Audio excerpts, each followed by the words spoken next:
ദരിദ്രനായ റസൂലിനെ, പാവപ്പെട്ടവനായ റസൂലിനെ പണക്കാരനാക്കിയ ഒരു മക്ക സ്ത്രീ ഉണ്ടായിരുന്നു. അതായിരുന്നു ഖദീജ ബീവി റളിയല്ലാഹു അൻഹ. മക്ക മുശ്രിക്കുകള് റസൂലിനെ ഒന്നടങ്കം ആക്ഷേപിക്കുന്ന സമയത്ത്, ക്രൂരമായ ഭാഷയിൽ ആക്രമിക്കുന്ന സമയത്ത് റസൂലിനെ മാറോട് ചേർത്ത് പിടിച്ചത് ഖദീജ ബീവി റളിയല്ലാഹു അൻഹ. ഒരു കാലത്ത് റസൂലുള്ളാഹി സ്വല്ലല്ലാഹു അലൈഹി വസല്ലമയോട് ഒരു മോഹം തോന്നുന്നുണ്ട് ഖദീജ ബീവിക്ക്.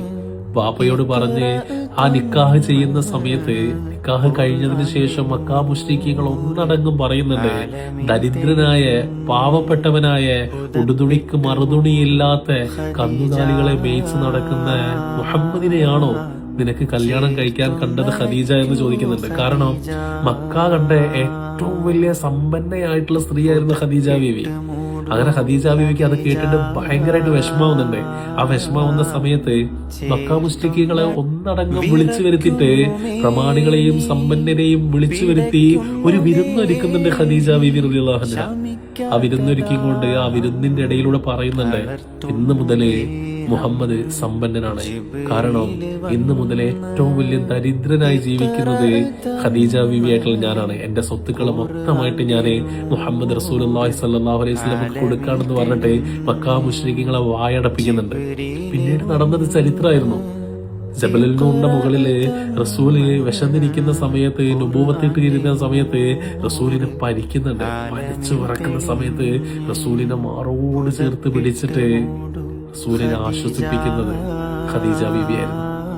തായിഫിന്റെ മലനിരകളിൽ നിന്ന് ക്രൂരമായിട്ട് അക്രമങ്ങൾ നടക്കുന്ന സമയത്ത് റസൂലിനെ ഭ്രാന്തരായിട്ടുള്ള മക്കളെ കല്ലെടുത്ത് എറിഞ്ഞിട്ട് കാലിലൂടെ രക്തം വാർന്നൊഴിക്കുന്ന സമയത്ത് ബേജാറായിട്ട് റസൂലുള്ളാഹി സ്വല്ലല്ലാഹു അലൈഹി വസല്ലമ വന്ന് കിടക്കുന്നത് ഖദീജ ഉമ്മന്റെ മടിയിലാണ്.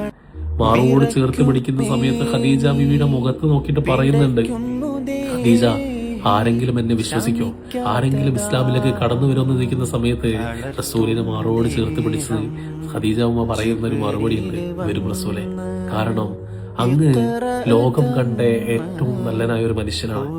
അങ്ങയെ വിശ്വസിക്കാതെ പിന്നെ ആരെയാണ് വിശ്വസിക്കുക എന്ന് പറഞ്ഞിട്ട് റസൂലിനെ ആശ്വസിപ്പിക്കുന്നുണ്ട്. ജബലുൽ നൂർ കയറി നിങ്ങൾക്ക് മനസ്സിലാവും, ഭയങ്കരമായിട്ടുള്ള വലിയൊരു കുന്നാണ്. അത് കയറണമെന്നുണ്ടെങ്കിൽ വലിയ പ്രയാസമാണ്. വൃദ്ധയായ പ്രായത്തിലേറെ ചെന്ന് ഖദീജ ഉമ്മ റസൂലിന്റെ നുബൂവത്ത് കിട്ടുന്ന സമയത്ത് ദിവസവും കയറിയിട്ട് റസൂലിനെ 3-4 പ്രാവശ്യം ഭക്ഷണം കൊണ്ടേ കൊടുത്ത് ചരിത്രത്തിൽ ഇങ്ങനെ എഴുതി പറയുന്നുണ്ട്.